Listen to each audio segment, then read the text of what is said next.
दो लोग हैं, तीन बैग वहीं रख दे, ज़्यादा नहीं कॉपी दे।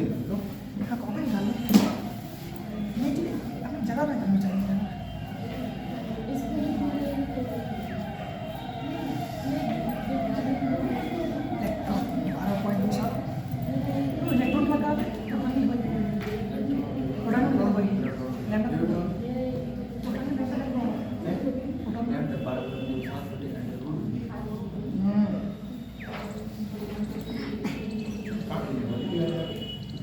कॉपी होने नहीं खोल देंगे बढ़िया तुमने डायरेक्ट किताब खोल दे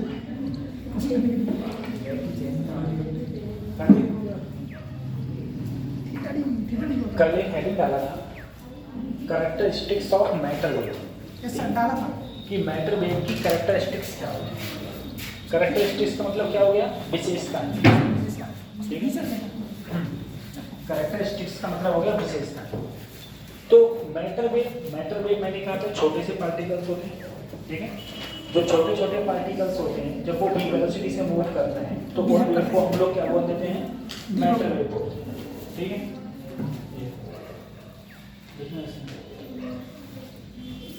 सबसे पहली विशेषता लिखो, matter wave are not electromagnetic wave.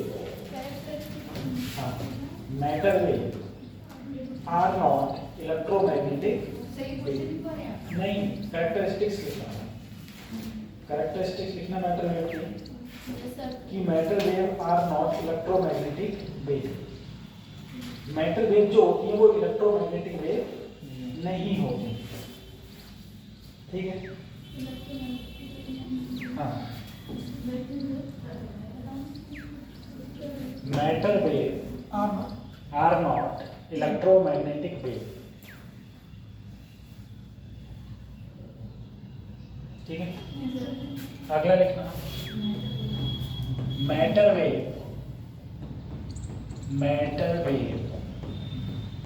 Are non mechanical wave. अब मैकेनिकल क्या होती थी और नॉन मैकेनिकल क्या होती है, ये देखो। ठीक है, they can travel,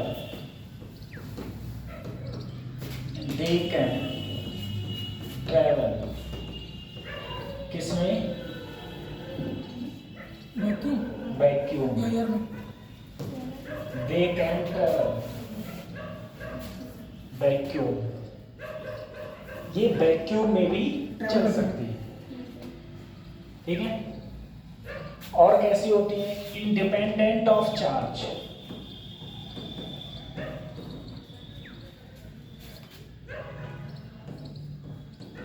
independent of charge, charge पर डिपेंड नहीं करती है, चार्ज पर डिपेंड नहीं करते हैं।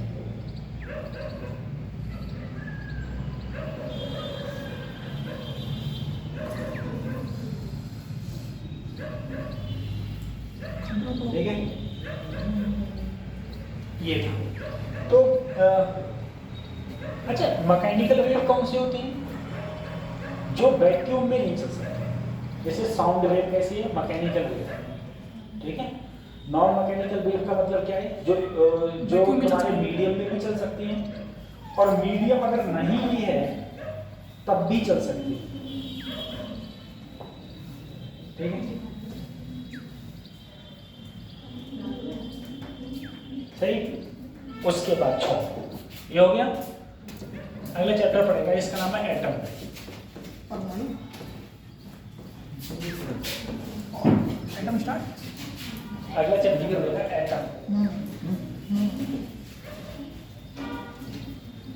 एटम में देखना, ये तो उसका है मॉडल।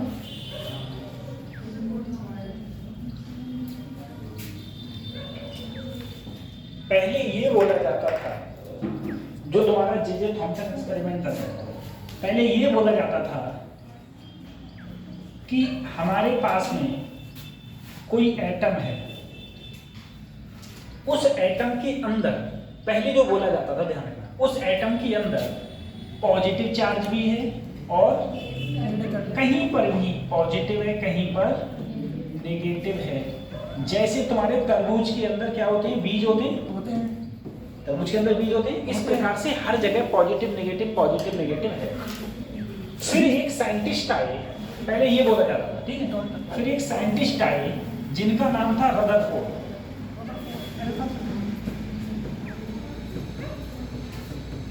रदरफोर्ड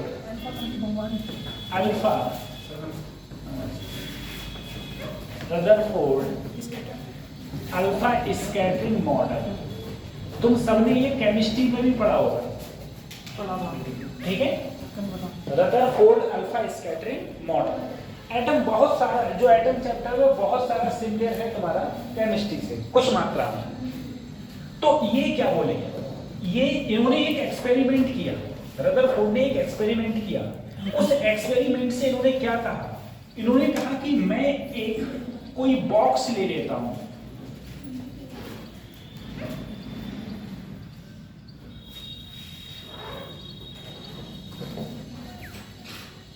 ठीक है। ये जो बॉक्स है ना, वो लेड का बॉक्स है। अब लेड का बॉक्स क्यों लिया? क्योंकि लेड के बॉक्स के अंदर जो तुमने रेडियो एक्टिव मटेरियल रखा, अब रेडियो एक्टिव मटेरियल कौन सा रखा? ठीक है, 83 Pi 214, ठीक है। ये कोई रेडियो एक्टिव मटेरियल रखा, और इस रेडियो एक्टिव मटेरियल रखने के साथ में इसमें इधर रखी गई स्क्रीन, इधर रखी गई स्क्रीन पर जो लेप होता है वो होता है जिंक सल्फाइड का, ठीक है। लेप होता है वो जिंक सल्फाइड का। इसके साथ में इन्होंने बहुत पतली एक गोल्ड फॉयल रखी, एक बहुत पतली गोल्ड फॉयल रखी।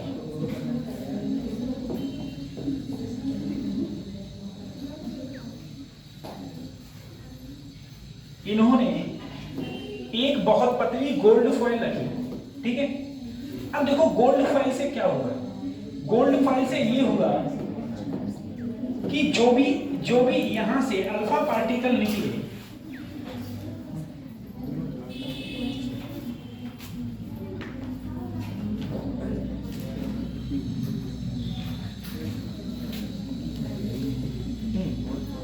ठीक है,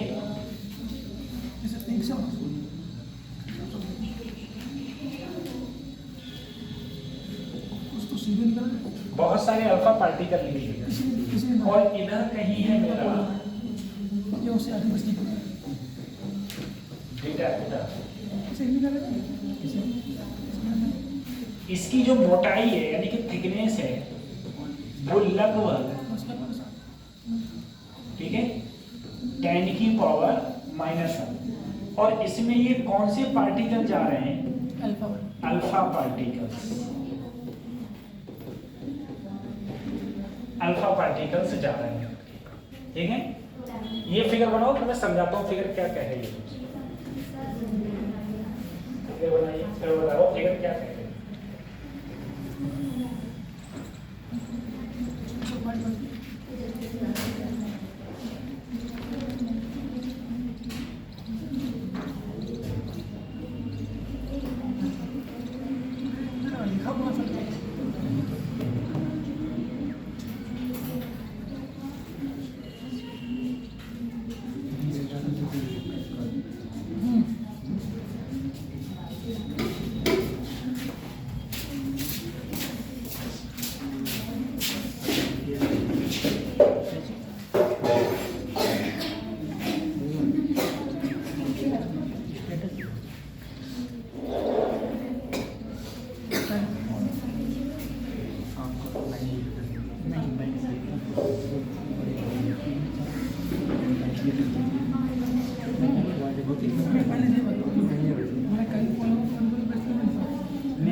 बता लिया, चलो बता लिया, फिर आगे बढ़ते हैं हम लोग। सबसे पहले देखो इसने इसमें रेडियो एक्टिव मटेरियल लिया। ये रेडियो एक्टिव मटेरियल इसीलिए लिया क्योंकि इससे कौन से पार्टिकल निकले, अल्फा पार्टिकल। अच्छा ये अल्फा पार्टिकल ही क्यों निकाल रहा है, बीटा गामा क्या निकाल रहा है, उसका भी अभी पता चलेगा रीजन क्यों निकाल रहा है अल्फा पार्टिकल्स। साथ में उन्होंने डाली एक स्क्रीन, और स्क्रीन पर जो लेप कर दिया, जो लेपिंग कर दिया वो किसकी की है, जिंक सल्फाइड, ठीक है, जिंक सल्फाइड। साथ में इन्होंने गोल्ड फॉइल ली, जो गोल्ड फॉइल की थिकनेस कितनी है 10 की पावर -8 मीटर, ठीक है। अब देखो गोल्ड फॉइल की थिकनेस इतनी कम क्यों ली, उसका भी एक रीजन है, ठीक है। सारी चीज बता दें, ये चीज समझ में आ गई। अब इन्होंने क्या किया, इन्होंने एक डिटेक्टर लिया, इन्होंने क्या लिया, एक डिटेक्टर। डिटेक्टर से ये लोग क्या देख रहे हैं, डिटेक्टर से उन्होंने देखा, जब इन्होंने डिटेक्टर इधर लाए तो यहाँ से ये एंगल अभी कितना बनाएगा, यहाँ पर होगा तो 0, यहाँ से कुछ एंगल क्या बना रहा है, थीटा, नीचे जा रहे हैं तब भी क्या बना रहा है, थीटा। तो यहाँ पर जो आने वाले अल्फा पार्टिकल्स हैं, अल्फा पार्टिकल्स यहाँ से आ रहे थे, यहाँ आने के बाद क्या हो गए, स्कैटर्ड हो गए। तो अल्फा पार्टिकल की पता चल जाता है कि यहाँ पर अल्फा पार्टिकल आ रहे हैं कि नहीं आ रहे हैं। सर जिंक सल्फाइड क्यों लिया, जिंक सल्फाइड इसलिए लिया क्योंकि अगर अल्फा पार्टिकल जिंक सल्फाइड पर पड़ते हैं तो ये जो सतह होती है ना, ये चमकने लगती है। ये सतह कैसे होने लगती है, चमकने लगती है। किस प्रकार से, जैसे मान लो जब तुम रात में जाते हो तो रात में जब कहीं टर्न होते हैं ना, जहाँ टर्न होते हैं वहां पर रेड लाइट होती है, ठीक है, लाल लाल कुछ लगा देते हैं, तो जैसे तुम्हारी लाइट पड़ती है उस पर तुरंत वो जलने लगता है और लाइट हटी और जलना बंद। उसी प्रकार से अगर इस जिंक सल्फाइड का मैंने लेप लगा दिया है तो जब यहाँ पर अल्फा पार्टिकल्स पड़ेंगे तो ये क्या करने लगेगी, अपने आप से जलने लगेगी। यानी कि अब देखो जहाँ पर ज्यादा जल रही होगी वहां पर नंबर ऑफ अल्फा पार्टिकल्स ज्यादा होंगे, जहाँ कम जल रही होगी वहां पर नंबर ऑफ अल्फा पार्टिकल्स क्या होंगे, कम होंगे। उसके साथ में हम लोग क्या कर लेंगे, उसके साथ में हमने क्या लगाया हुआ है, यहाँ पर डिटेक्टर लगाया हुआ है। अब देखो हर चीज को, एक एक चीज को बता दूंगा कैसे कैसे क्यों लिया गया। सबसे पहले ये कि गोल्ड फॉइल इतनी पतली क्यों ली गई है, गोल्ड फॉइल इसलिए पतली ली गई है क्योंकि जिससे कि हमें एक प्रकार से, मेरे पास में एक एटम ये है, एक एटम इसके कहाँ हो, ऊपर, इतना पतला कर दो कि ये किसके साइज की हो जाए, कि लगभग लगभग एटम की मोटाई के साइज की हो जाए, एटम के मोटाई की साइज की हो जाए। इसीलिए हमने इसको क्या लिया है, बहुत पतला लिया है। दूसरी चीज ये है कि हमने अल्फा पार्टिकल्स क्यों लिए हैं, उसका रीजन समझो। जैसे मैंने कहा मान लो मेरे पास में क्या आ रहे थे, अल्फा पार्टिकल। देखो विचित्र बनाया, अल्फा पार्टिकल ऐसे आ रहे थे, और ये हमारी क्या रखी हुई थी, गोल्ड की फॉइल।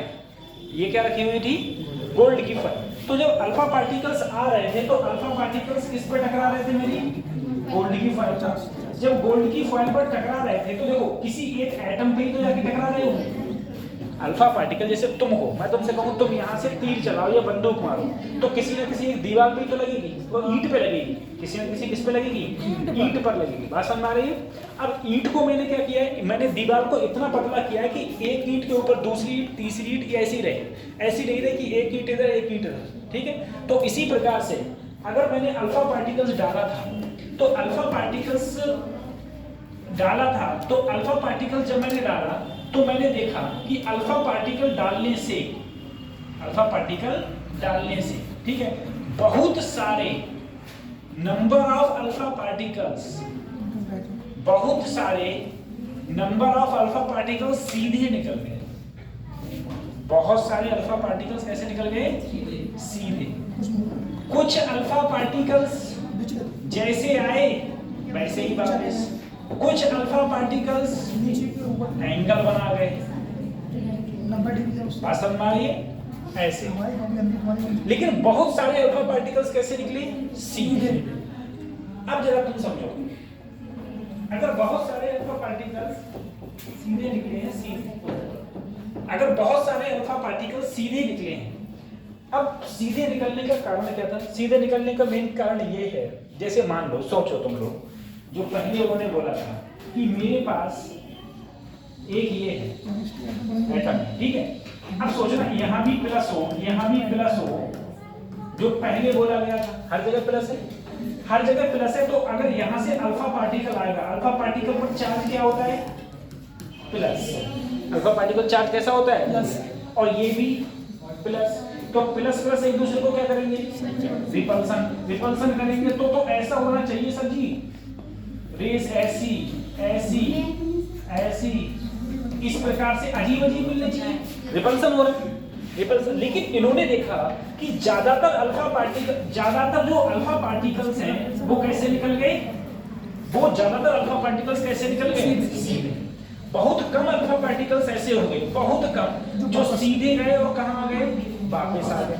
कुछ अल्फा पार्टिकल्स कुछ एंगल बनाते हुए निकल गए, कुछ अल्फा पार्टिकल्स कुछ एंगल बनाते हुए निकल गए, ठीक है। तो इन्होंने कहा, इससे ये निष्कर्ष निकाला कि इसका मतलब ये है कि बीच में मेरा चार्ज क्या है, पॉजिटिव, और साइड में सब में क्या है, नेगेटिव, ठीक है।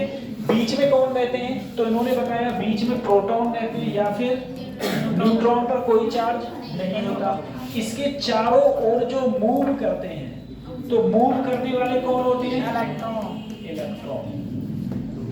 मूव करने वाले कौन होते हैं, इलेक्ट्रॉन, ठीक है। इसके चारों ओर जो मूव करते हैं वो होते हैं तुम्हारे इलेक्ट्रॉन, इलेक्ट्रॉन्स होते हैं। अब अगर मैं बात करी जाए, ये पूरा एटम है, तो अगर कही जाए तुमसे कि रेडियस ऑफ एटम, एटम की रेडियस कितनी होती है, तो एटम की जो रेडियस होती है ना, वो लगभग 10⁻⁻12 मीटर होती है, ठीक है। लेकिन अगर तुमसे न्यूक्लियस की रेडियस पूछी जाए, न्यूक्लियस की रेडियस, तो न्यूक्लियस की जो रेडियस होती है ना, वो लगभग 10⁻⁻15 होती है। तो जाहिर सी बात है ये कम होती है, यानी कि जो न्यूक्लियस होता है वो एटम से 1000 गुना कम होता है, ठीक है। जो न्यूक्लियस है वो कितना कितना गुना कम है, लगभग 1000 गुना, हाँ 1000 टाइम्स कम होता है, किससे, एटम से, सही है। तो ये पूरा एक्सपेरिमेंट बताया गया है, ठीक है। ये पूरा, इसे फिगर बनाना, फिर स्कैटरिंग वाला बताओ।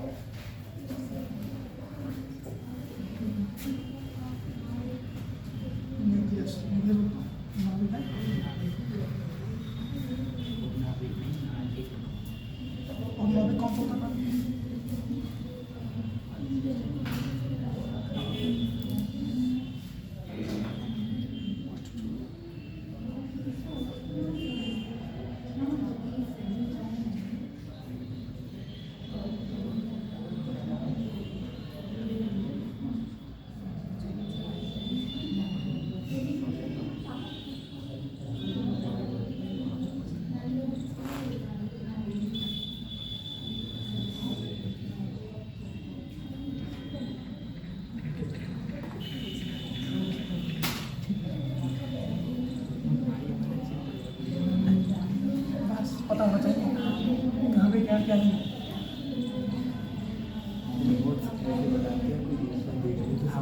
नहीं, ऐसा ही होना चाहिए, नोट्स भी ऐसा ही होना चाहिए। मैं भाई मोड से देखा तो तंग रहेगा, तंग रहेगा। आज तक तो बहुत सी सारा दिया है।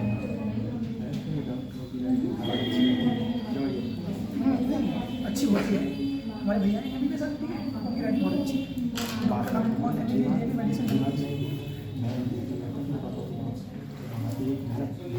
अरे यही की सारी बहुत बेटी निकलती है और पढ़ना है।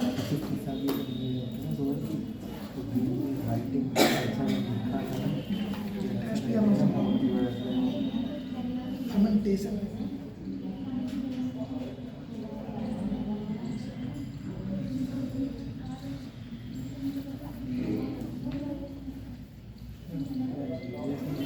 चैप्टर बंद हो गया।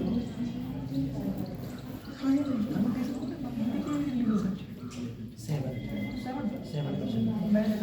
एक्चुअली वो मैंने गलत लगा दिया उस दिन, कल देख रहा था 500। मैंने यार देखो मेरा से सब पढ़ा है, ठीक है। हाँ जो सही है, लेकिन इसमें एक्चुअली 7 दिया नहीं है, इसमें 7 होती है। हाँ 7 दिया, 7 में Seven। अब पता नहीं क्या करा क्या नहीं करा। में जो एक एनर्जी वाला होता क्वेश्चन हमें देखा नहीं।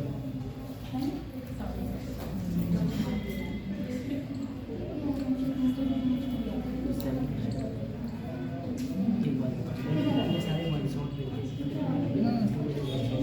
अच्छा वेदांत वेदांत वाले भी करते हैं। भाई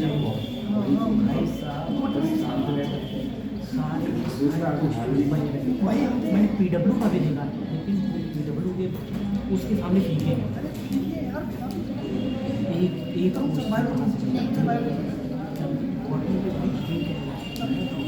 मैंने आज तक जितने वन शॉट करता था उनके से नीचे सारे हिंदी में नहीं हमने लगा दिया? अब देखो बेटा, जैसे जैसे एंगल चेंज होता है वैसे वैसे ये पार्टिकल्स जो स्कैटर्ड होते हैं ना ये भी चेंज होते हैं। जैसे इसका फार्मूला होता है N theta directly proportional to या बराबर 1/sin की पावर 4 थीटा बाई, ठीक है, थीटा बाई 2। अब देखो ये फार्मूला होता है। अब ये फार्मूला कैसे है फिर देखो, जैसे मान लो मेरे पास में ये न्यूक्लियस हो गया, ये क्या हो गया एटम। कोई भी अल्फा पार्टिकल आएगा ऐसे सीधे आएगा, और सीधे आएगा तो अगर बीच में आएगा तो जैसे आएगा वैसे क्या हो जाएगा वापस। कुछ पार्टिकल्स ऐसे आए ऐसे निकल गए, तो ये कुछ ना कुछ क्या बनाए एंगल बनाए। तो अब देखो अगर मैं यहां पर मैंने स्क्रीन रखी थी, यहां मैंने स्क्रीन रखी थी, तो इसके साथ में ये एंगल कितना था बच्चों 0। अब ये पार्टिकल मान लो मुझे यहां मिल रहा है, तो ये कुछ ना कुछ यहां से एंगल तो बना ही रहा है। तो जितना ये एंगल बना रहा है, जितना ये क्या बना रहा है एंगल बना रहा है, ठीक है, जितना ये एंगल बना रहा है। तो जैसे जैसे अगर देखना, जैसे सबसे पहले देखो, अगर मैं कहूं यहां पर कितने मिल रहे होंगे, तो जैसे जैसे एंगल बढ़ेगा वैसे वैसे स्कैटर्ड जो फोटॉन्स होंगे, स्कैटर्ड जो इलेक्ट्रॉन होंगे, इलेक्ट्रॉनों की संख्या क्या होती जाएगी कम होती जाएगी, ठीक है। जैसे जैसे एंगल बढ़ेगा और सबसे कम इलेक्ट्रॉन कहां मिलेंगे 180 डिग्री। 180 का मतलब क्या है, जैसे गए वैसे ही वापस आ गए, तो जैसे गए वैसे ही वापस आ गए, ये क्या होता है 180 डिग्री। तो देखो ये सबसे पहले ये लिखो n थीटा बराबर sin की पावर 4 थीटा बाई 2। फिर इसका ग्राफ बनाना है, graph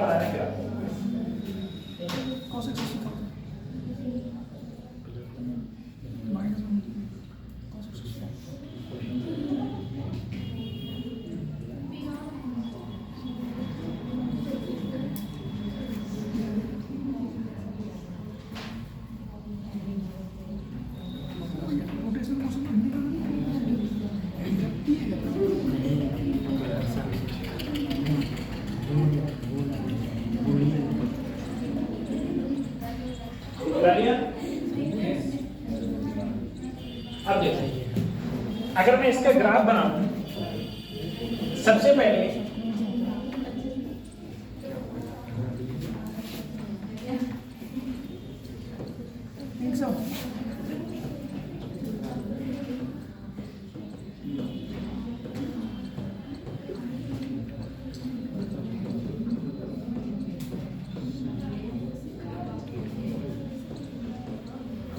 number of alpha particle scattered, और इधर होगा स्कैटर्ड एंगल। ठीक है, जितना ज्यादा एंगल होगा ग्राफ बनेगा ऐसे।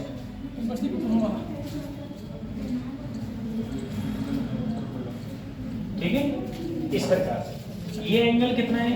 0 मान लिया, 10, 20, 40, 50, 70, 80, 90, 100, ऐसे चलता रहेगा एंगल। ठीक है, ऐसे यहाँ देखो 10 की घात 1, 10 की घात 2 लिखूं? नहीं, ये 10 की घात 2, 10 की घात 4, 10 की घात 6, 10 की घात 8, 10 की घात 10। ठीक है, इस प्रकार से। तो ये किसका ग्राफ बने? ये उसी का ग्राफ बनाए जो मैंने अभी लिखा था। ठीक है, साइन की पावर 4 थीटा बाई। ठीक है, ये किसका ग्राफ बना हुआ है? इसका। Number of alpha particle scattered, number of alpha particle scattered N theta, और नीचे है स्कैटर्ड एंगल। आप दोनों चलो, अब तो इतने दिनों में तो आई हो, उसके बाद में बोल रही है ना।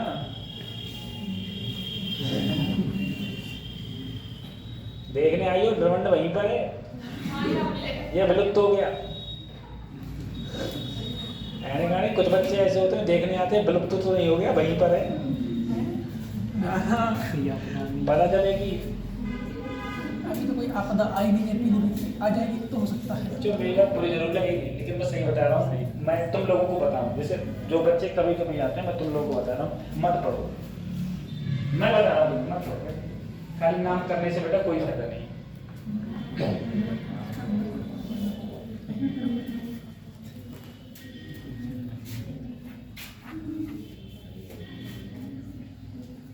पढ़ाई करो तो डेली आओ, और अगर डेली नहीं आ सकते हो तो उस चीज़ की पढ़ाई मत करो।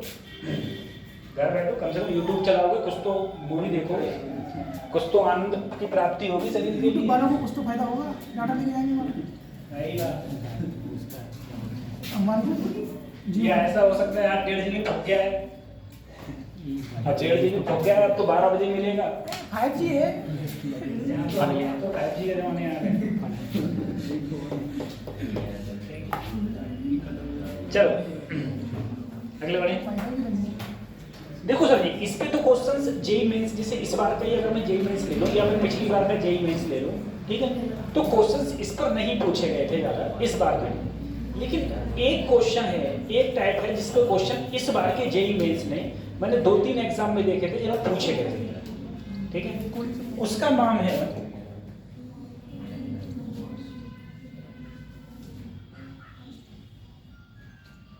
बहुत model closest approach.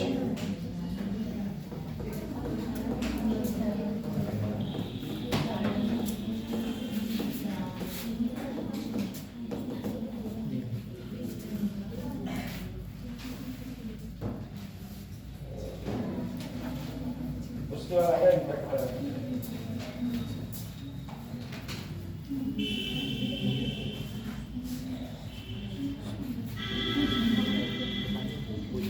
Closest approach. ठीक है, अब देखो इससे क्वेश्चन पूछे गए थे इस बार के जेई के एग्जाम में। अब समझो क्लोजेस्ट अप्रोच होता क्या है, पहले उस चीज पर ध्यान। जैसे मैंने तुमसे कहा, मेरे पास में एक न्यूक्लियस है, पॉजिटिव होगा, और उसके चारों ओर एक न्यूक्लियस है, उसके चारों, ये पूरा एटम है। ठीक है, अब देखना सर, न्यूक्लियस कितना है मुझे नहीं पता, मैंने मान लिया इसका क्या है जेड, तो उस पर टोटल नंबर ऑफ चार्ज क्या होंगे, Z E. Total number of charge Z E क्यों होंगे, कोई बता सकता है जेड ई ही क्यों लिखा, कि टोटल चार्ज यहाँ पर जेड ई होगा, बोलो।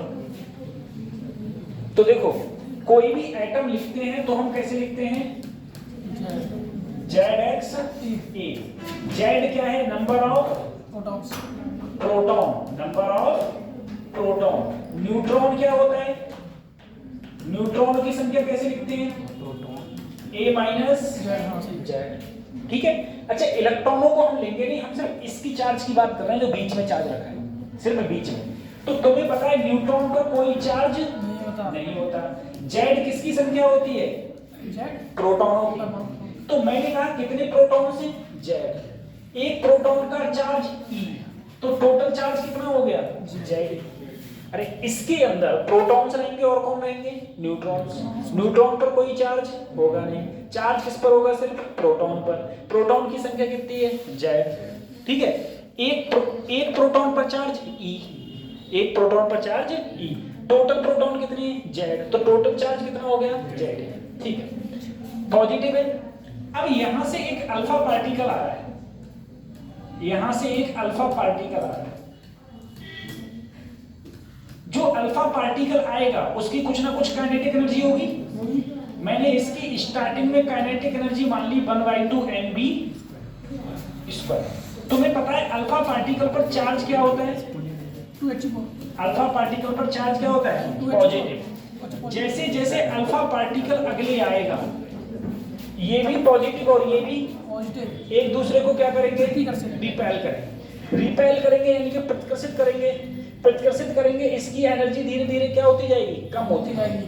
तो एक डिस्टेंस ऐसी आएगी कि इसकी जो एनर्जी है वो किसकी क्या हो जाएगी, जीरो।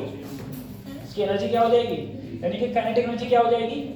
इसका मतलब तुम ये भी कह सकते हो कि इस पॉइंट पर इसकी जो काइनेटिक एनर्जी थी वो किस में बदल गई, पोटेंशियल एनर्जी।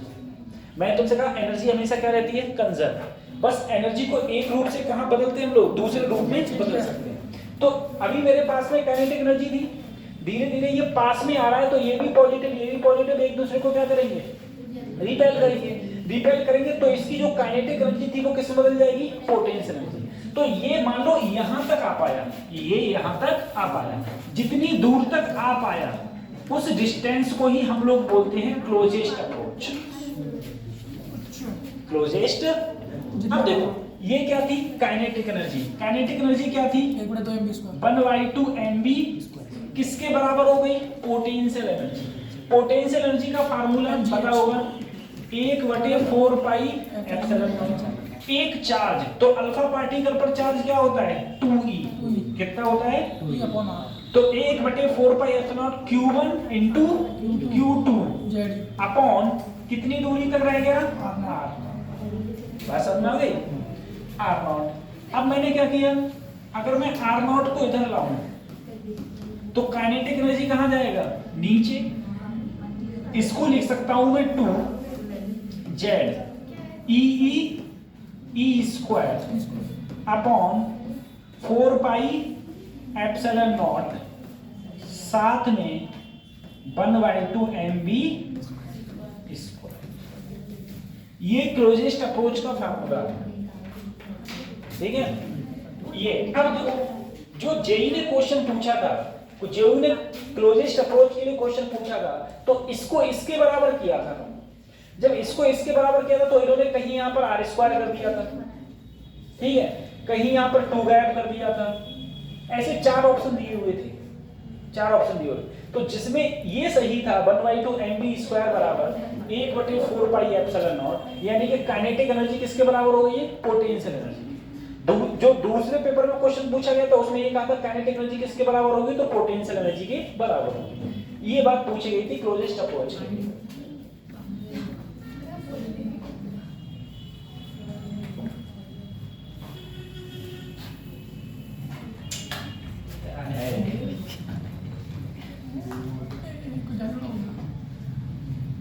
जितना करना चाह रहे तो उतना नहीं कर पा रहे।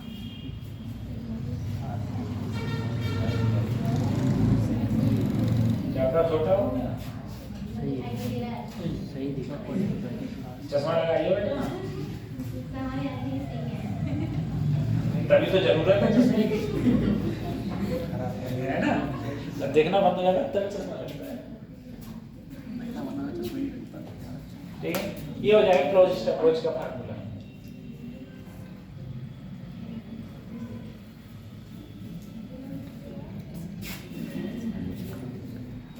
दूर हम 10वीं क्लास में थे जब 10th में, तो हमें ज्यादा दिखता ही नहीं था दूर का। तो हमारे केमिस्ट्री वाले एक सर थे, वो बहुत परेशान, बोले तो चश्मा नहीं बनवाएगा, क्या नहीं बनवा लेंगे। आजकल कैसे हुए, 8-10 दिन हो गए, एक दिन क्लास छुट्टी वो पकड़ के लेकर चश्मे की दुकान पे, बोले इसकी आंखें चेक करो।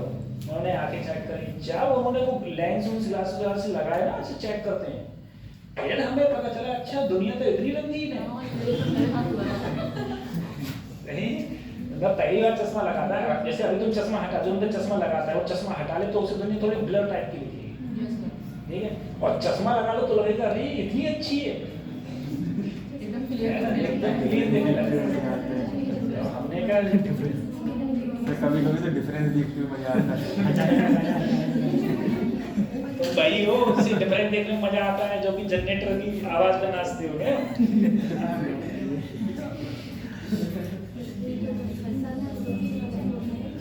जनरेटर भी ऐसे ही होता है।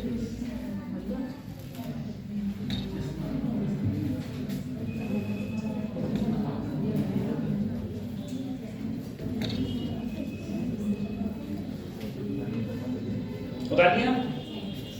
अब क्वेश्चन अगला हेडिंग डालना, इम्पैक्ट पैरामीटर।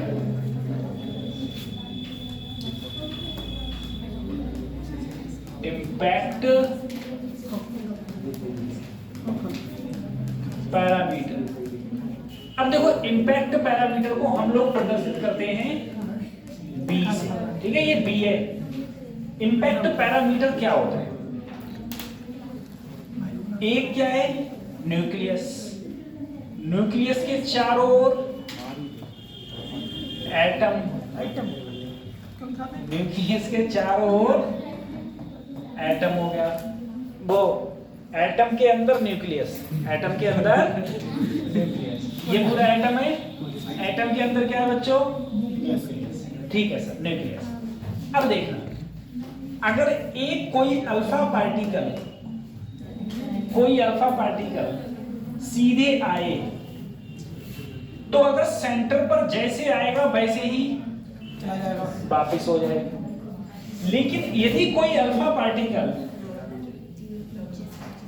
ठीक है, सेंटर से दूर आएगा तो इस प्रकार से निकल जाएगा। जब ये इस प्रकार से निकलेगा तो ये कुछ ना कुछ एंगल बनाएगा, ठीक है। तो जो सेंटर है, देखो सेंटर क्या है? यही तो सेंटर है, अरे बोलो यही तो सेंटर था। तो सेंटर से ये जो दूरी है उस समय वही क्या कहलाएगी? Impact parameter. इम्पैक्ट, तो इम्पैक्ट पैरामीटर की जो इम्पैक्ट पैरामीटर क्या है? ये देखो, मान लो, अब बताना, इम्पैक्ट पैरामीटर क्या होता है? डिस्टेंस होती है रेज की, कहां से? Centre of the nucleus.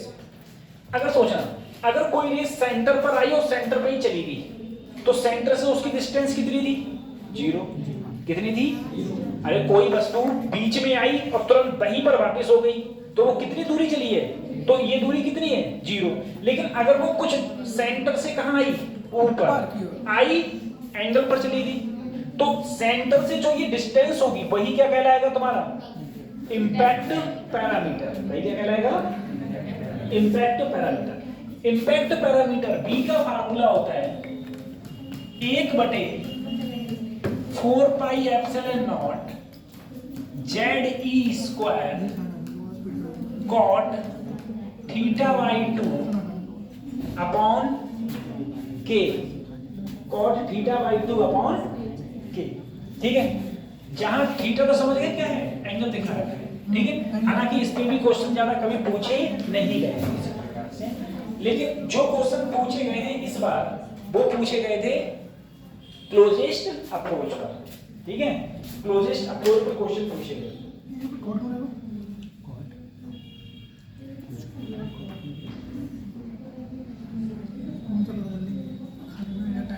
Closest approach पर क्वेश्चन पूछे गए।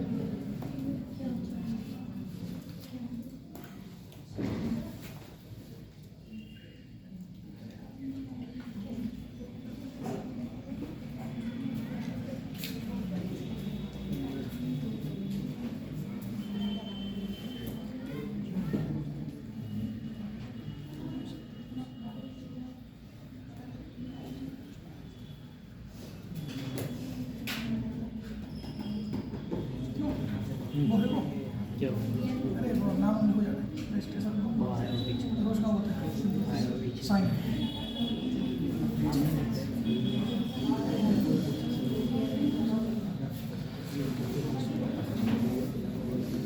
और भाई एप्सिलॉन, और भाई एप्सिलॉन जो क्या है?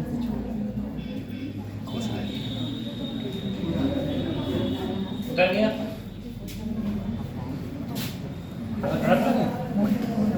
अब देखो अगले अब अगले देखो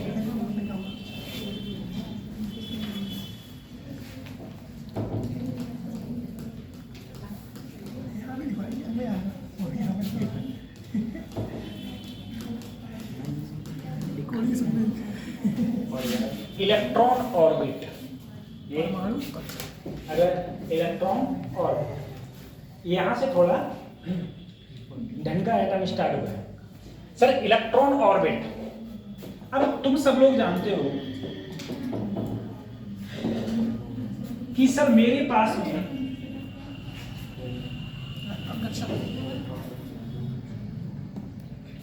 एक न्यूक्लियस है और न्यूक्लियस जो है, न्यूक्लियस के चारों ओर कौन मूव कर रहे हैं? इलेक्ट्रॉन। न्यूक्लियस के चारों ओर इलेक्ट्रॉन मूव कर रहे हैं, ठीक है। अगर कोई इलेक्ट्रॉन बीच में चार्ज कैसा होता है सर? पॉजिटिव। पॉजिटिव। बीच में चार्ज पॉजिटिव, और कितना चार्ज होता है बीच में? बोलो। बीच में चार्ज तो पॉजिटिव, लेकिन चार्ज होता कितना है? जेड। तो तुम बोले जेड ई, जेड बोलो, ये जेड ई तो चार्ज होगा, नहीं बताया। एक इलेक्ट्रॉन है जो घूम रहा है, इलेक्ट्रॉन घूमेगा तो इलेक्ट्रॉन की कुछ ना कुछ इधर वेलोसिटी होगी। इलेक्ट्रॉन की इधर क्या होगी? वेलोसिटी। अब इलेक्ट्रॉन मान लो ये कितनी डिस्टेंस पर घूम रहा है यहाँ से? आर डिस्टेंस पर। अगर इलेक्ट्रॉन सर्कुलर मोशन में घूमता है तो सर एक फोर्स तो बाहर की ओर लगता है, जो क्या लगता है? mv² upon. अब देखो बेटा, ये क्या है? पॉजिटिव। ये क्या है? पॉजिटिव नेगेटिव एक दूसरे को अट्रैक्ट करेंगे, तो इधर जो फोर्स लगेगा वो इलेक्ट्रोस्टैटिक फोर्स लगेगा। अब देखो, इलेक्ट्रॉन ना तो अंदर आ रहा है ना तो बाहर, तो इसका मतलब है इधर लगने वाला फोर्स इधर लगने वाले के बराबर, ठीक है। तो मैं डायरेक्ट लिख दे रहा हूँ, एफसी किसके बराबर होगा? एफसी है कितना? 1/4 mv² अपॉन, और ये कितना है? 1/4 पाई एप्सिलॉन नॉट। एक चार्ज जेड ई, एक चार्ज ई, और दोनों के बीच की दूरी। किसी के मन में ये सवाल नहीं आ रहा सर ये चार्ज तो नेगेटिव है तो यहाँ नेगेटिव लो, ये चार्ज नेगेटिव है तो नेगेटिव क्यों नहीं लिया? क्योंकि फोर्स में मॉड लगा होता है। फोर्स में क्या लगा होता है? मॉड। वो तो फोर्स में नेगेटिव चार्ज को हम लोग नहीं लेते। एक आर से एक आर गया, एक आर से एक आर चला गया, एक आर से एक आर गया, तो यहाँ क्या है? mv², या फिर मैं b² की जगह लिखूं तो क्या लिखूंगा? ZE² upon 4 pi epsilon not. एक आर ऐसे ही, और इधर वाला क्या आ गया? इधर वाला क्या आ गया? बात समझ आ रही है? ये किसका मान आया है सर? b² का। ये किसका मान आया है? अगर मैं लिखता, ये सब डेरिवेशन चल रहे हैं, इन्हें याद नहीं करना है। अगर मैं यहां से r निकालता तो r को अगर मैं इधर लाता तो ये ZE² ऐसे ही, और 4 पाई एप्सिलॉन नॉट ऐसे ही, ये नीचे आ जाता mv²। सर ऐसे भी तो मैं लिख सकता था, ये मेरा क्या आ गया? r, ये क्या आ गया? r, ठीक है, सही है। अगले, अभी ये एक बार और आएगा अगले, ठीक है। अब देखो, सबसे पहले क्या इलेक्ट्रॉन कभी रुकता है? नहीं, घूमता रहता है। क्या इलेक्ट्रॉन कभी रुकता है? इलेक्ट्रॉन हमेशा चलता रहता है। इलेक्ट्रॉन हमेशा चलता रहेगा तो उसकी कुछ ना कुछ काइनेटिक एनर्जी होगी और कुछ ना कुछ पोटेंशियल एनर्जी भी। अच्छा, काइनेटिक एनर्जी काइनेटिक एनर्जी हमेशा क्या होगी? पॉजिटिव। पॉजिटिव। क्या पोटेंशियल एनर्जी इसकी जीरो हो सकती है? क्या पोटेंशियल एनर्जी पॉजिटिव हो सकती है? नहीं ध्यान रखना, पोटेंशियल एनर्जी किसी भी चीज की हमेशा क्या होती है? नेगेटिव ही होती है। क्या होती है? नेगेटिव होती है। पोटेंशियल एनर्जी जीरो कब होती है? इन्फिनिटी पर। कहाँ होती है? इन्फिनिटी पर। तो इसकी कुछ ना कुछ काइनेटिक एनर्जी होगी और कुछ ना कुछ पोटेंशियल एनर्जी भी होगी। ठीक है, कुछ ना कुछ काइनेटिक एनर्जी होगी और कुछ ना कुछ पोटेंशियल एनर्जी होगी। फिर उसकी बात करते हैं। सी बोलो तो सेंट्रीफ्यूगल।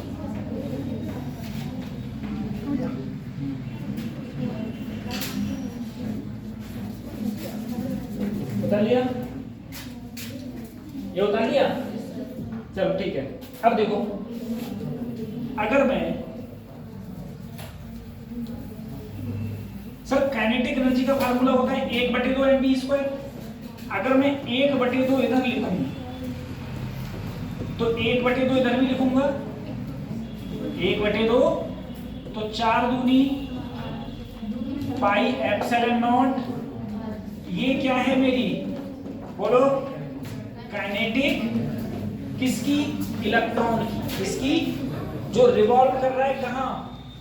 एटम के चारों। इसी टाइप से क्या लिखूंगा मैं? Potential energy. पोटेंशियल एनर्जी कितनी होगी? सर पोटेंशियल एनर्जी का फार्मूला होता है 1/4 पाई एप्सिलॉन नॉट। ये चार्ज कितना है? जेडी। वो चार्ज कितना है? -e। और पोटेंशियल एनर्जी क्या होता है? अपॉन। तो अगर मैं यहां लिखूं तो माइनस पहले ZE² upon 4 pi epsilon nought into, ये किसका फार्मूला आ गया? पोटेंशियल। ये काइनेटिक एनर्जी और ये, फिर तुमसे पूछा जाए क्या? Total energy. टोटल एनर्जी क्या होती है? Kinetic kinetic energy plus potential energy. अब सर काइनेटिक एनर्जी जो मेरी है वो है ZE² upon 8 pi epsilon nought r। और potential energy plus minus minus हो जाएगा ZE² upon 4 pi epsilon nought into, इन दोनों को जब हम लोग सॉल्व करेंगे तो मेरी जो टोटल एनर्जी आएगी वो आएगी माइनस में ZE² upon 4 pi epsilon nought into, क्यों? इन दोनों में मैं कॉमन ले लूं Z² तो यहां पर बचेगा 4/8 कॉमन। एक, दो में से हाँ 1/4 पर यहाँ बचेगा 1/2 और यहाँ बचेगा 1। जब 1/2 में से 1 जाएगा तो माइनस का 1/2 बचेगा। ठीक है, तो ये दोबारा इन दोनों को सॉल्व करोगे तो ये आता है। तो अगर तुमसे कहा जाए काइनेटिक एनर्जी, पोटेंशियल एनर्जी और ये क्या है? Total energy. कोई भी इलेक्ट्रॉन अगर चारों ओर घूम रहा है, किसके चारों ओर घूम रहा है? न्यूक्लियस की। अगर कोई भी इलेक्ट्रॉन किसी न्यूक्लियस के चारों ओर घूम रहा है तो उसके अंदर काइनेटिक एनर्जी होगी, पोटेंशियल एनर्जी होगी और क्या होगी साथ में? Total energy. तो सर काइनेटिक एनर्जी कितनी होगी? ZE² upon 8 pi epsilon nought into r। Potential energy कितनी होगी? -ZE² upon 4 pi epsilon nought into r। Total energy कितनी होगी? -ZE² upon 4 pi epsilon nought into r। ठीक है, ये। अब ये तो इतने इंपॉर्टेंट नहीं है। सबसे ज्यादा इंपॉर्टेंट है इनका रिलेशन। सबसे ज्यादा इंपॉर्टेंट है इनका रिलेशन।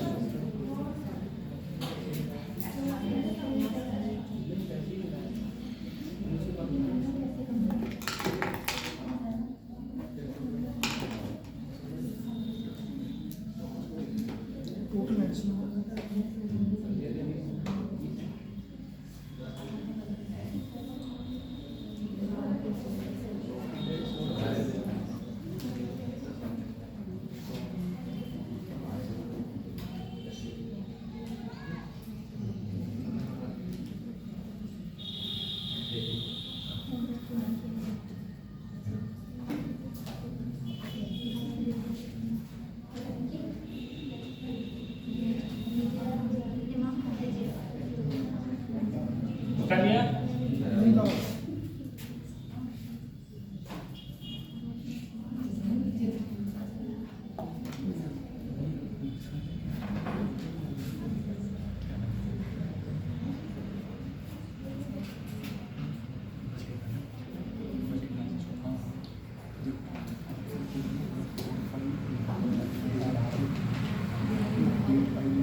ये कैसे आ गया?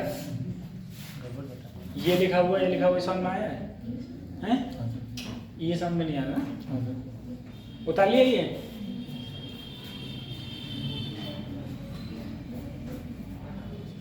नीचे 4 पाई का समझ में नहीं आया।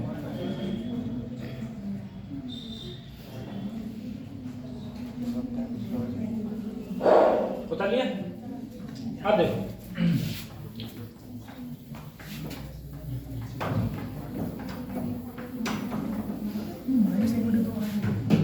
तुम यहाँ पर लो चाहिए।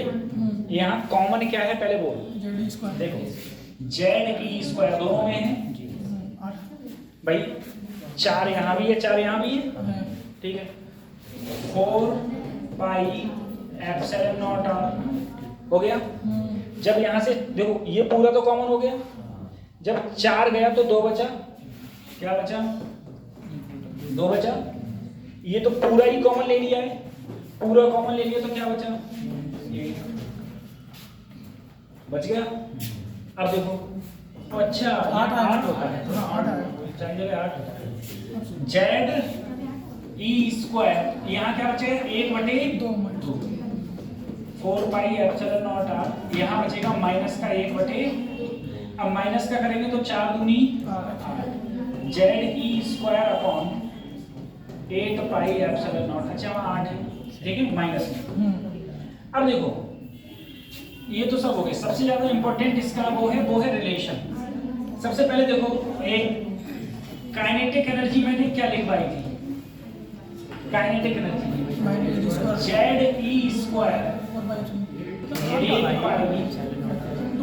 ठीक है सर। पोटेंशियल एनर्जी मैंने क्या लिखवाई थी? Minus ZE²,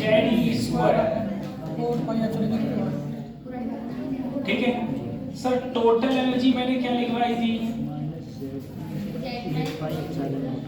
minus ZE² 8 pi epsilon nought into, बात समझ आ रही है? अब इसमें रिलेशन देखो, रिलेशन क्या है? देखो ये टोटल एनर्जी है, ये क्या है? मैंने सर जी एक दोनों साइड माइनस कर दो, माइनस से गुणा, इधर भी माइनस से गुणा और इधर करूंगा तो माइनस माइनस। अब ये मेरा क्या बन गया बोलो? काइनेटिक। इसका मतलब मुझे सर जी एक रिलेशन यहाँ पे ये आया कि काइनेटिक एनर्जी किसके बराबर है? माइनस टोटल एनर्जी, ठीक है। अरे मैंने क्या किया, मैंने इधर भी माइनस से गुणा करी, इधर भी करी, तो माइनस माइनस क्या हो गया? प्लस। और ये फिर क्या बन गया? Kinetic energy. तो मैंने कहा माइनस टोटल एनर्जी किसके बराबर है? काइनेटिक एनर्जी, पहली चीज। अब सर इन दोनों में रिलेशन निकालो, इन दोनों में। अब तुम इन दोनों में देखना मैंने क्या किया, सबसे पहले तो माइनस से दोनों तरफ गुणा करा, तो माइनस से इधर करा, माइनस से इधर किया, माइनस माइनस क्या हो गया? प्लस। फिर मैंने 2 से भाग इसे किया और 2 से भाग इसे किया, बात समझ आ रही है? तो ये फिर से क्या बन गया? Kinetic energy. इसका मतलब सर काइनेटिक एनर्जी फिर से किसके बराबर है? माइनस पोटेंशियल एनर्जी बटे। तो जो मेरा पूरा रिलेशन आया वो ये आया, देखो काइनेटिक एनर्जी बराबर है सर माइनस टोटल एनर्जी के, और काइनेटिक एनर्जी ही बराबर है माइनस का पोटेंशियल एनर्जी बटे 2।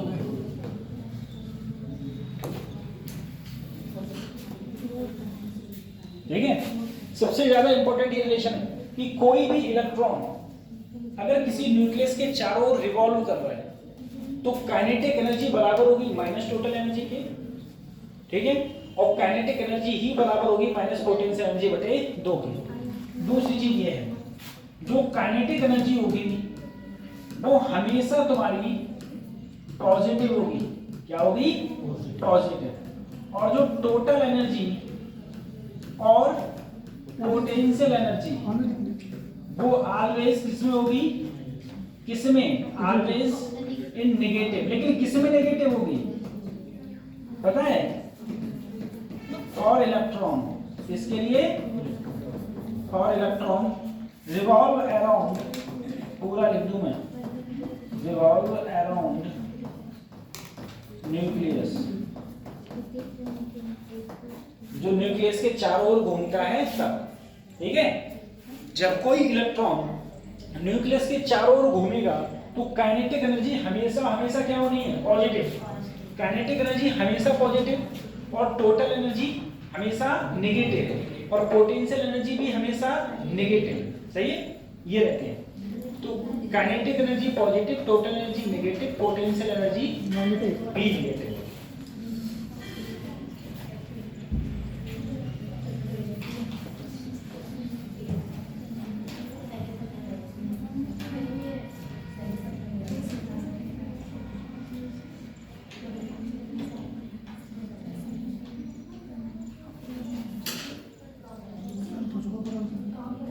वही गया 3-4 चैप्टर बचे होंगे, 3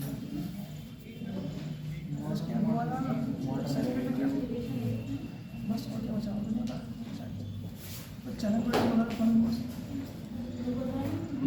ये चैनल से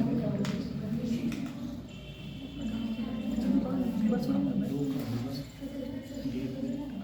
ये अग्र पड़ा भी वो तो फर्स्ट अग्र बन जाता है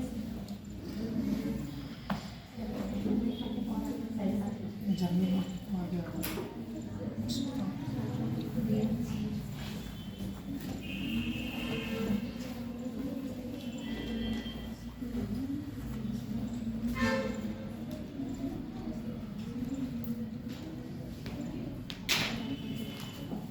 उतार लिया, यस सर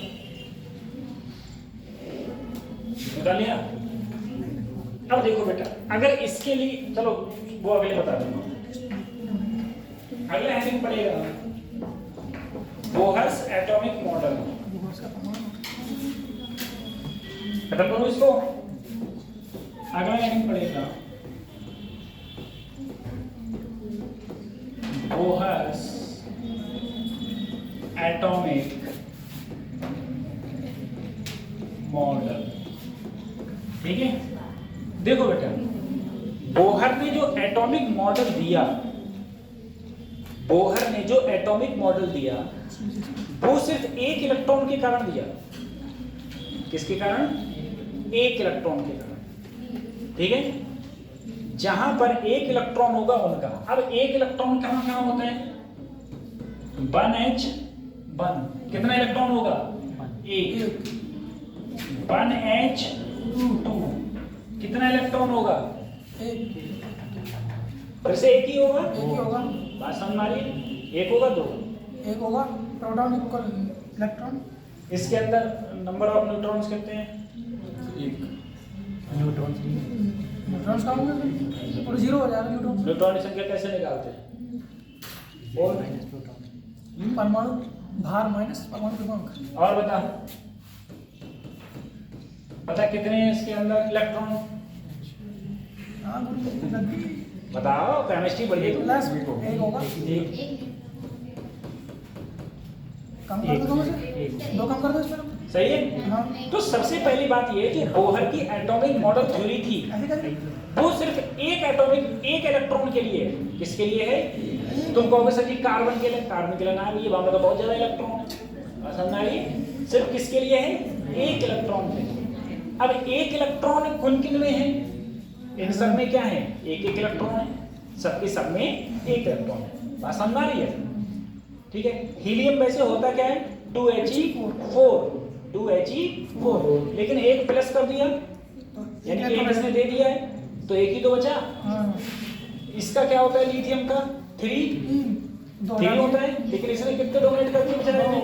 2 डोनेट कर दिए। तो अगर इसने 2 डोनेट कर दिए तो अब इसके पास बेचारे के पास कितने बचे? घर से एक बचा।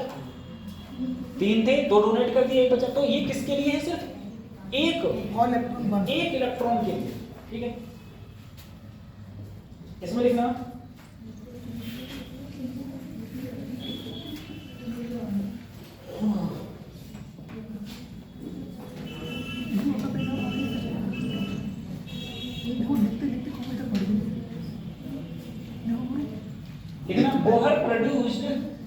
Bohr produced Bohr produced a model of hydrogen atom. Bohr produced a model of hydrogen atom. A model of hydrogen atom which is applicable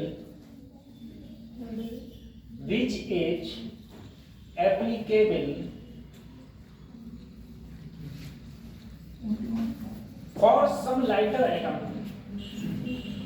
Applicable for some lighter LIGHTER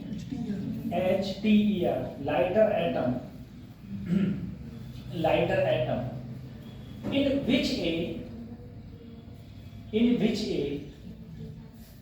single electron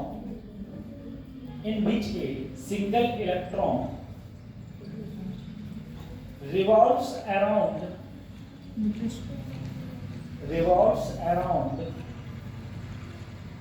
a stationary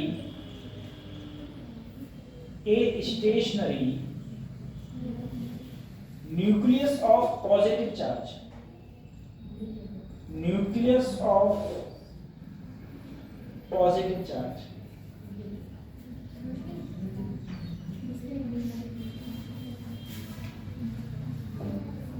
nucleus of positive. तो समझे, एक electron के लिए एक ही electron move करेगा, lighter item होना चाहिए ये सब, ठीक है। अब हम लोग अगले बढ़ते हैं।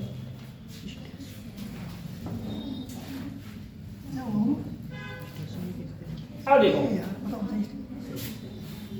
अभी ये आएगा, अभी मॉडल भी और पढ़ेंगे, इसी में डालना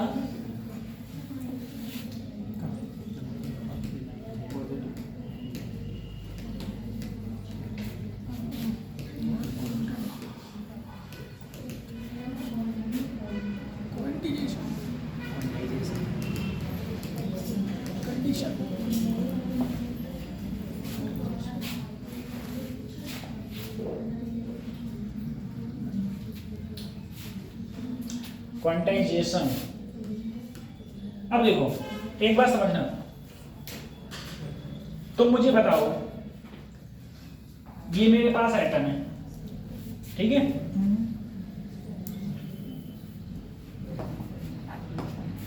ये मेरे पास न्यूक्लियस है, न्यूक्लियस के चारों ओर इलेक्ट्रॉन,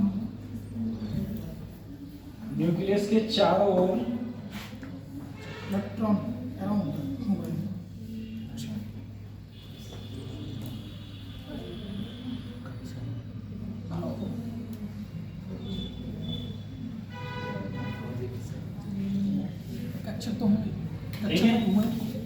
न्यूक्लियस के चारों ओर इलेक्ट्रॉन मूव कर रहे हैं। कोई एटम मान लो, कोई भी एटम मान लिया, तो हम लोगों ने क्या पढ़ा है कि जो हमारे इलेक्ट्रॉन मूव करते हैं वो बेचारे ऐसे सर्कुलर घूमते रहते हैं, सर्कुलर घूमते रहते हैं। अब बताओ, इलेक्ट्रॉन का वेग वेलोसिटी कम होती है, ज्यादा होती है?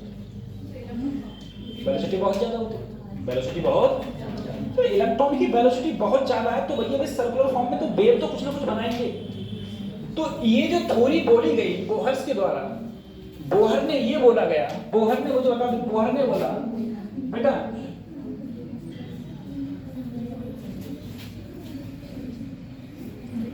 इसमें कितनी लैम्डा?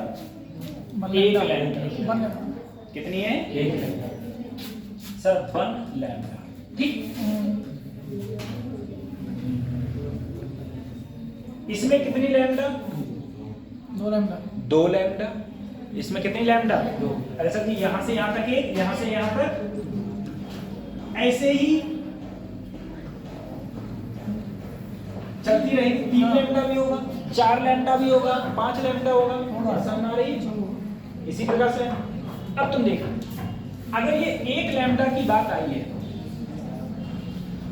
बोहर ये बोले सर जी, अगर मैंने ये रेडियस कुछ क्या मान ली, ये रेडियस क्या मान ली, तो बताओ ये दूरी क्या होगी? 2 पाई आर। तो अरे बोलो ना, सरकमफ्रेंस होगी। इन्होंने कहा ये अगर n बराबर 1 लिया, n बराबर क्या लिया 1, n बराबर अगर 1 लिया है तो यहां पर 2 पाई r किसके बराबर होना चाहिए हमेशा, n लैम्डा का मतलब क्या है, n लैम्डा का मतलब ये है कि अगर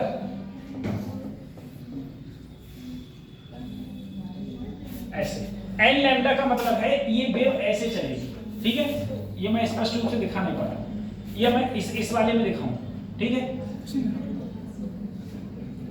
चल रही है वेव इस तरह का। तो इलेक्ट्रॉन ऐसे मूव नहीं करता है, इलेक्ट्रॉन ऐसे मूव करता है, ठीक है, इलेक्ट्रॉन इस प्रकार से। तो इन्होंने कहा अगर n बराबर 1 है तो इसकी जो लंबा, इसकी जो दूरी होगी वो किसके बराबर होगी 1 लैम्डा, 1 लैम्डा, ठीक है।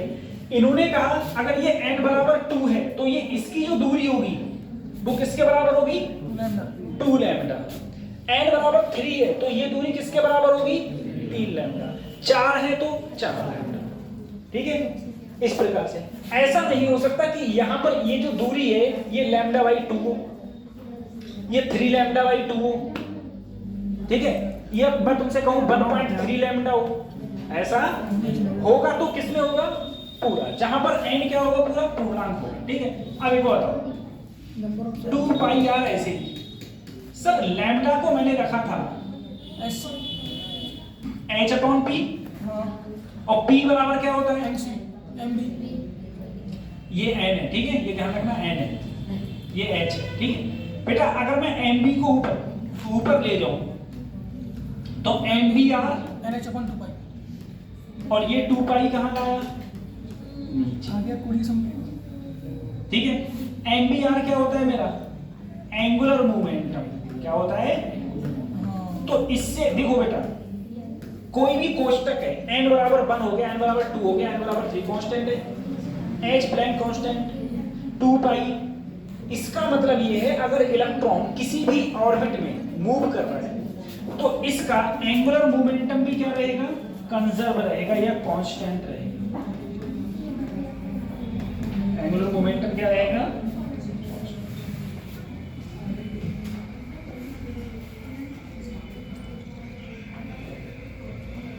ठीक है। और n क्या होता है प्रिंसिपल क्वांटम नंबर, n क्या होता है प्रिंसिपल क्वांटम नंबर, लिख लो।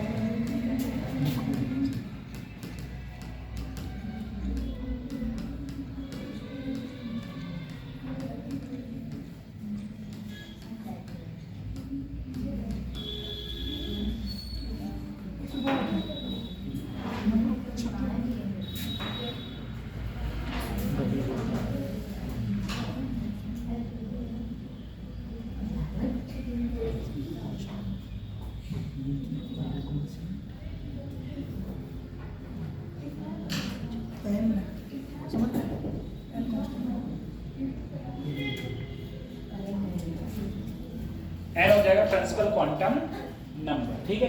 तो एंगुलर मोमेंटम nbr किसके बराबर होगा nh अपॉन 2, ठीक है। अच्छा अब तुम मुझे एक बात बताओ, जो थोड़ी देर पहले तुम लोग बोले थे कि जैसे तुम रोड पे जा रहे हो, रात की बात है, ठीक है, जब रोड पे टर्निंग पॉइंट होते हैं तो वहां पर क्या होता है ना, गवर्नमेंट लाल वाले स्टिकर लगा देती है, ठीक है। जैसे ही तुम्हारी लाइट की, तुम अगर बाइक से जा रहे हो, जैसे ही तुम्हारी लाइट उस पर पड़ती है वो चमकने लगता है, ठीक है, या चांदनी रात हो तब भी देखो तुम चमकने लगता है, हल्का हल्का चमकता है। लेकिन अगर तुम उस पर लाइट डाल देते हो तो वो तेजी से चमकता है, सही है। उसके बाद जैसे ही तुमने लाइट हटाई वो चमकना बंद, चमकना बंद, तो वो क्या होता है, उसे क्या बोलते हो तुम, ऐसा क्यों होता है कि वो चमक रहा है, कुछ ना कुछ रीजन तो होगा ना वो चमक रहा है। और जैसे तुम लाइट डालना बंद कर रहे हो तो तुम चमकना बंद हो जा रहा है, तो कोई ना कोई रीजन तो होगा, तो उसका क्या रीजन होता है, ठीक है। खत्म करें इसको, खत्म करें, तभी तो रीजन बताएंगे उसको हम लोग। आप लोग देखो अगर कहीं भी मोटरसाइकिल पर कहीं पर कुछ लिखवाते हो तो क्या कहते हो, बोले रेडियम की प्लेट लगाते हो, अरे तो बोलते हो रेडियम की प्लेट बोलते हो, ये कुछ और बोलते हो, रेडियम की प्लेट बोलते हैं, ठीक है। तुम्हें पता है रेडियम कितना महंगा है? गाड़ी हो जाएगी तुम्हारी, पता चली पेड़ लगवाने गए, जितनी की गाड़ी थी उससे ज्यादा उन्होंने बिल लगा दिया, ठीक है। फिर दूसरा जो रेडियम होता है वो रेडियो एक्टिव मटेरियल होता है, पता है तुम्हारा तो डीएनए क्षतिग्रस्त कर देगा, पता तुम्हारी बाली बच्चे लूले लंगड़े पैदा हो गए, लूले लंगड़े मतलब अपाहिज, अपाहिज का मतलब किसी का ब्रेन बड़ा हुआ है, किसी का कुछ बड़ा हुआ है, ठीक है, इस प्रकार से। तो क्या किया है, तो वो होता क्या है, तो देखो मैं तुम्हें बताऊं वो क्या होता है, ध्यान देना इस बात को, ठीक है। तो गलती से अब उसे कभी दोबारा रेडियम बोलना मत,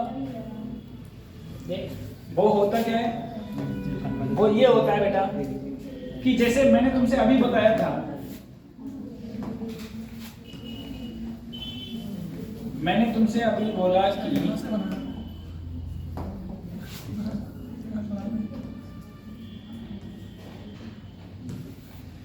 बहुत हो गई, ठीक है। अब जरा समझना सर, ऐसा है मेरा कोई इलेक्ट्रॉन बेचारा यहां घूम रहा है, कोई इलेक्ट्रॉन इसमें घूम रहा है, एक इलेक्ट्रॉन बेचारा यहां घूम रहा है, मान लो एक यहां घूम रहा है, ऐसे ही इलेक्ट्रॉन घूम रहे हैं अपनी अपनी ऑर्बिट में, इलेक्ट्रॉन घूम रहे हैं बेचारा, इलेक्ट्रॉन घूम रहे हैं कोई मतलब नहीं है, इलेक्ट्रॉन घूम रहे का मतलब है वही तो थैलिया है, वही जो तुम बता रहे थे ना अभी, कैसी वाली वो पन्नी तो होती है, वो पन्नी है ये, तो पन्नी का एटम है एक, उस पन्नी का एक क्या है, एटम, ठीक है। पन्नी एटम, दुनिया में हर चीज एटम से मिलकर बनी है फिजिक्स के अकॉर्डिंग, बायोलॉजी में सर जी सेल बताते होंगे, ठीक है, तो वही है फिजिक्स में इससे एटम से मिलकर बनी। अब जरा सोचना, ये है बेटा न्यूक्लियस, भाई न्यूक्लियस के चारों ओर घूम रहे हैं, जैसे ही तुमने लाइट डाली इस पर, लाइट डाली तो लाइट में क्या होंगे, फोटॉन्स, लाइट में क्या होंगे, फोटॉन्स होंगे, और फोटॉन्स जब इस पर पड़ेंगे, फोटॉन्स जब इस पर पड़े तो इसको क्या मिली, एनर्जी मिलेगी, क्या मिली। अब जैसे ही इस इलेक्ट्रॉन को एनर्जी मिली, इलेक्ट्रॉन एनर्जी लेके कहां गया,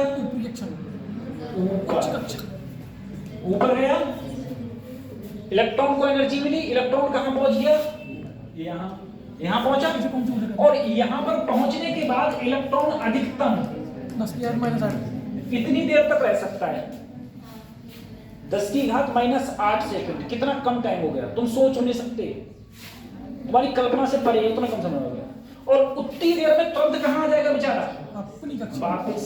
तो ये है हाई एनर्जी स्टेट, ये है लो एनर्जी स्टेट, तो ये थी लो एनर्जी स्टेट, और ये है हाई एनर्जी स्टेट। अब बताओ, सबसे पहले बताओ लो से हाई गया क्यों, क्योंकि उसे क्या मिली, एनर्जी, किसने दी, लाइट ने। अब जैसे उसे यहां मिली बेचारा, फिर यहां पर रुक सका नहीं, तुरंत कहां आ गया, जब वापस आएगा तो बेटा यहां एनर्जी ज्यादा, यहां एनर्जी कम, तो एनर्जी निकालेगा, और जो एनर्जी निकलती है वो फोटॉन्स के रूप में निकल जाती है, और वही तुम्हें चमकती हुई दिखती है, सही है, चमकते हैं। जब तुम्हें क्या लगेगा, अरे इससे लाइट निकल रही, तुम्हें यही तो लगता है उससे लाइट निकल रही है, यही तो लगता है, तो वही यही लगता है, इसीलिए उससे लगता है कि हमको लाइट निकल रही है, ठीक है, हालांकि उससे लाइट ऐसा कुछ नहीं, ये चीजें हैं, ठीक है। इसे अगर रिसर्च पर्पस से देखते हैं तो उसे अप कन्वर्जन, डाउन कन्वर्जन बोलते हैं, फ्लोरोसेंट, फास्फोरेसेंट, मटेरियल होते हैं वो लोग, ठीक है, उन सब में चीजें देखी जाती हैं, उसके बाद पहले बढ़ते हैं।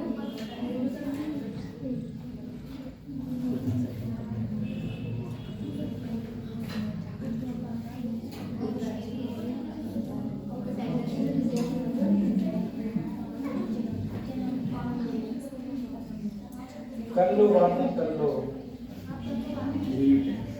बहुत बातें करते हैं, बहुत।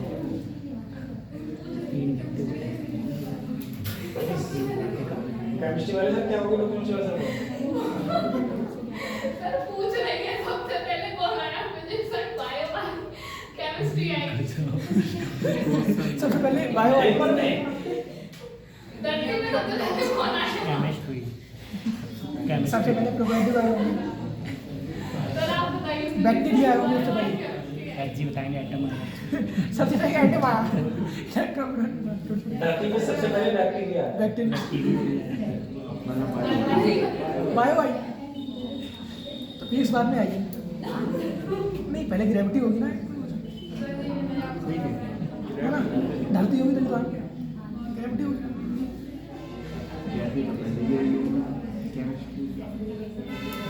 सब चीज़ें से मिलके सब चीज़ों से मिलके दुनिया अपनी है। कुछ भी पहले ही कुछ भी लैब में बनने वाला सबसे पहला वो कौन सा केमिस्ट्री का प्रोडक्ट? ऑर्गेन NH2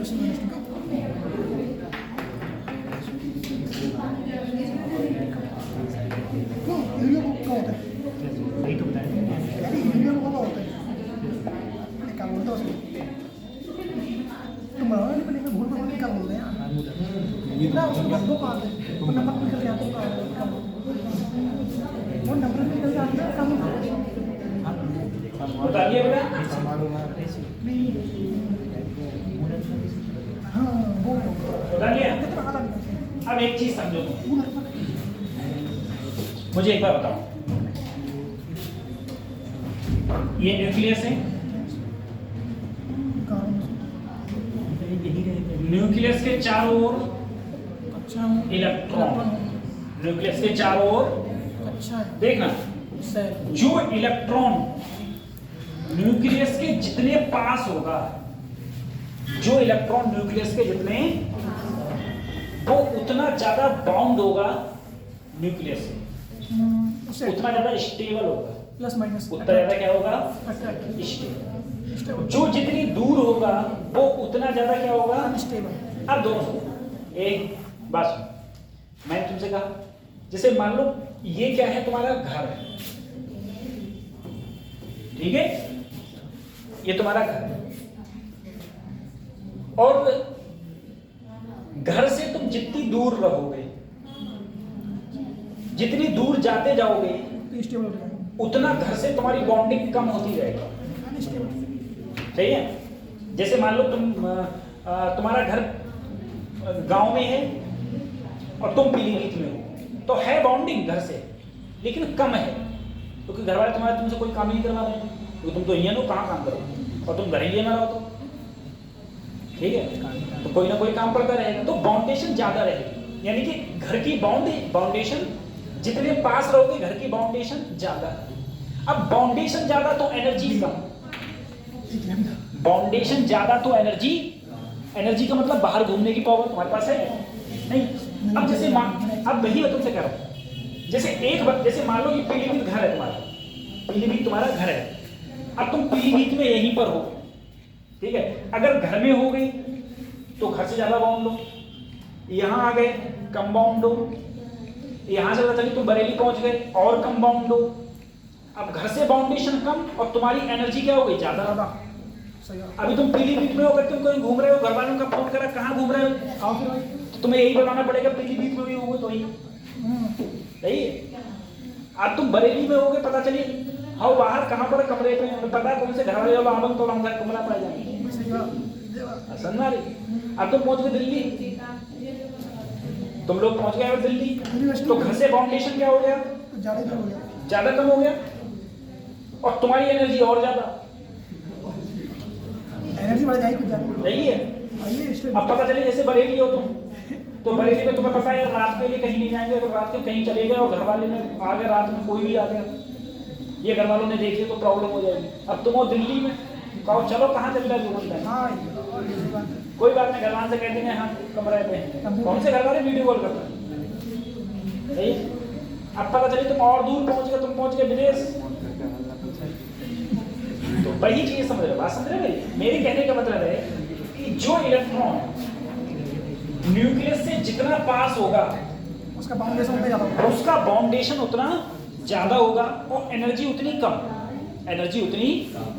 अब एक इलेक्ट्रॉन यहां पर है, तो बताओ न्यूक्लियस से बाउंडेशन कम इसके कंपेयर में, और एनर्जी ज्यादा। अब यहां पर एक इलेक्ट्रॉन है जिसके पास में एनर्जी है En2, यहां इलेक्ट्रॉन है, एनर्जी है इस कक्षा की En2 ज्यादा होगी, En1, ये टोटल एनर्जी है बेटा, ये कितनी है, तो जाहिर सी बात है सर जी, ये वाली ज्यादा होगी, ये वाली कम होगी, बस समझ रहे, ये वाली ज्यादा, ये वाली कम।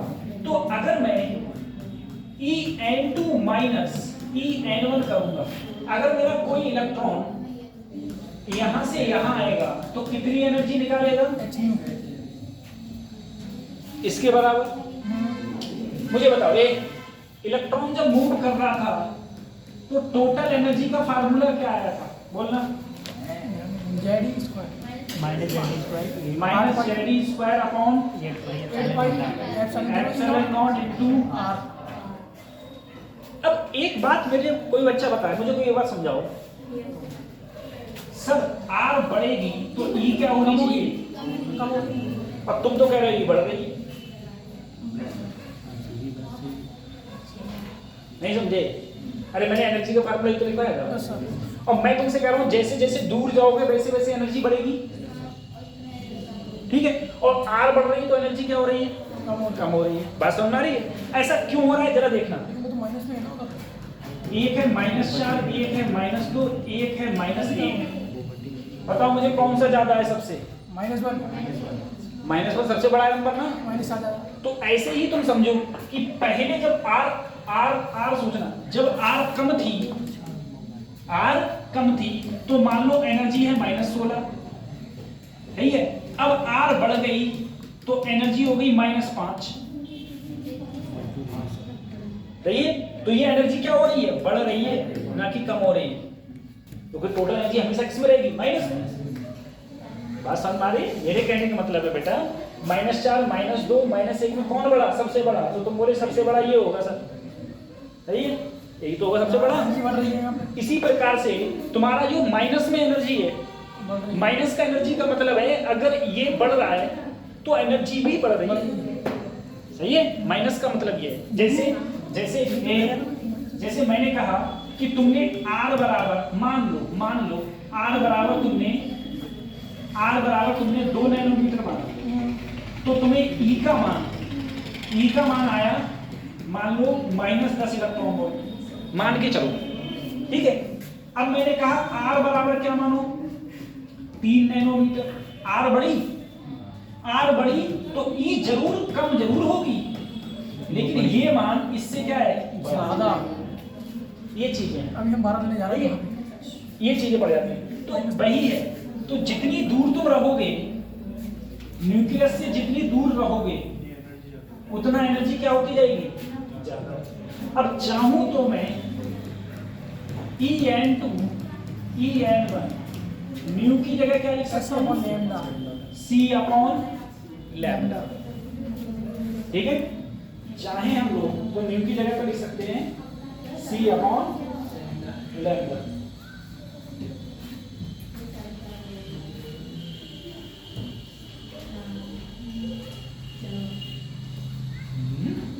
चलो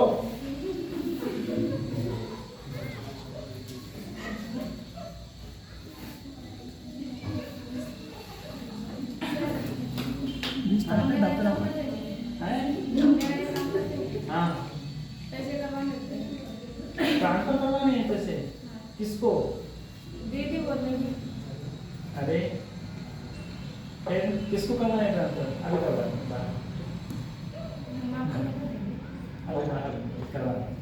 वो सर के पास में गई थी, उन्होंने बोला कि सर से करवा। तो मैं अपनी दीदी की बहुत टेंशन है। अरे सर वो इमरजेंसी उसमें फंसी है ना, काम है। इमरजेंसी फंस गई, हो गया ये? तो सबसे ये तुम्हारी एनर्जी का हिसाब है, ठीक है? En2 - En1 SC/λ, ठीक है? En2 अभी पढ़ा रहे बेटा। अब देखो कल बच्चों छुट्टी है। अब तुम दोनों कब आओगे? अगले साल अगले फ्राइडे 10-12 दिन बाद देखने आ जाना बेटा, कि यहीं पर है भी कॉलेज, क्लास बंद हो गई। ये तो देखने नहीं आते सर जी है कि निकल लिए? नहीं देख रहे हैं सर जी है नहीं। अब यहाँ पर आए, अब तुमने देख लिया कि हाँ सर जी हैं, बोले अब फिर 15 दिन आ रहे हैं। जितना है